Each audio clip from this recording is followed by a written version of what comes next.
kweli inaweza ikawa ndio hiyo. Hata mimi naafiki. Moja sababu makuzi, sio yule bwana anasema nini mle yako ndivyo? Mtoto mle yako ndivyo? Kumbe makuzi yetu sasa hiyo ni sehemu fulani.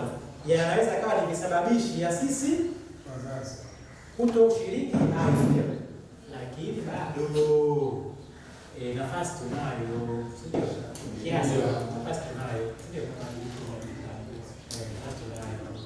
Ingawa basi tunacho kichocheo na wako ambao wanatokea katika mlongo huo kwa sababu ya makuzi, ndio? Kwa hiyo ninyi na baba na mama baadaye, sio? Ninyi baba nani sio baadaye, sio? Tambua mtoto mleavyo ndivyo akuavyo. Kwa hiyo kama utamshirikisha kusali jumuiya, tambua tutakuwa na bomu jingine.